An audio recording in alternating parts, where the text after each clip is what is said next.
Hey guys, just a quick little announcement. I've already done 3 live variations of this video, and it's become clear to me that I can't quite cover all the things that I'd like to cover. So if you want to see a follow-up to this video, let us know. And short of that, enjoy. I hope this is informative, and let us know what you guys think so that we know whether to keep going with these videos or not. All right, have a good one. Hey guys, A-Bomb here for noEHinTEAM, your #1 source for awesome. Thanks for checking out the video. This is the inaugural episode of It's a Small World. What are we talking about? We're talking about North Korea. I'm sure the first thing that comes to mind for most of you would be nuclear tests, missile launches, security threat, etc. And all those things are important. But they kind of, for me, they missed the mark.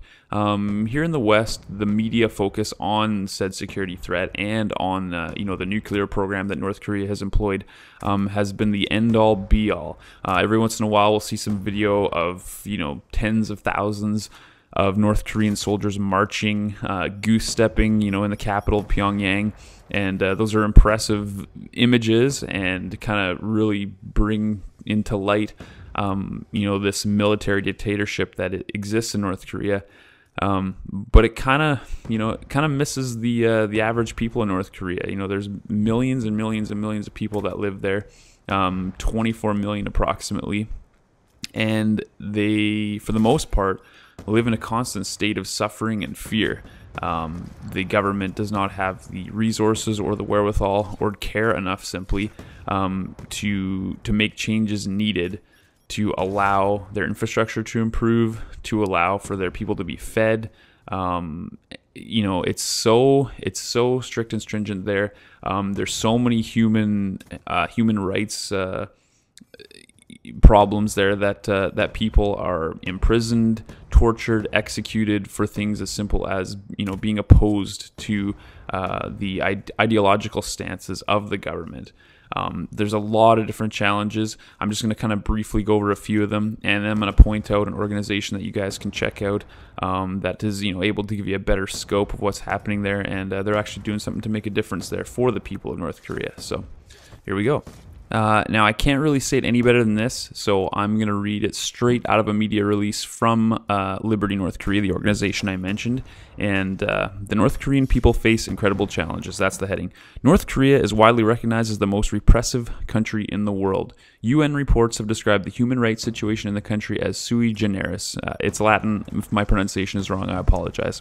In a category of its own, and harrowing and horrific. The North Korean regime attempts to deny its people almost every basic human right you can imagine. North Korea's human rights abuses are so bad in part because the regime has had to rely on extreme repression to stay in power. Regime stability is the ultimate objective for the ruling elite, and the brutally efficient system of political oppression, including the prison camps, public executions, and collective punishment, are the tools they have used to maintain their system. Now, again, most of you probably don't know a lot about North Korea over the years, but to me, one of the most disturbing and frustrating things that we know about North Korea, the little that we find out, is something called cult of personality. Kim Il-sung was kind of the father of North Korea as it stands now, and he was the first. In essence, the first communist dictator in North Korea following the Korean War. And he really styled himself after Joseph Stalin. And we all know what a stand-up guy he was. And part of that is elevating oneself, in this case, a leader to almost a deity-like status. People in North Korea from childhood on are raised to revere and in essence worship the literally the supreme leader of the country. Back then, Kim Il-sung, more recently Kim Jong-Il, everyone's favorite little Asian man, made famous by Team America. I really want to sing the song right now, but I won't. And then obviously very recently his son Kim Jong-Un. And so the entire country is forced to have this propaganda. The propaganda starts in nursery school. Here, I'll read an excerpt again. Kim portraits are displayed in every household. Damaging a Kim portrait, even by accident, is a grave offense which can lead to being sent to a political prison camp. State media provides a constant stream of myths about the Kims and lauds the sacrifices that they supposedly make for the people.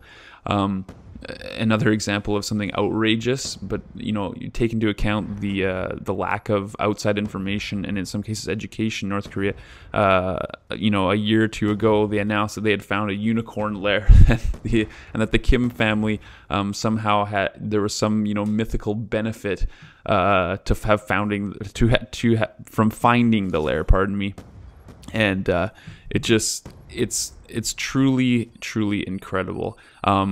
Another huge thing that's happened, and more recently in the 90s when it was the worst, they had a massive famine. The socialist / communist economy that they had employed for a few decades pretty much collapsed. Following the disappearance of the Soviet Union, and China's kind of shift towards a more market economy. North Korea got very isolated economically, as along with their political isolation, and food became scarce, and it was quite simply one of the worst famines in the 20th century. And there are estimates that between 600,000 and 1 million North Koreans died because of the famine.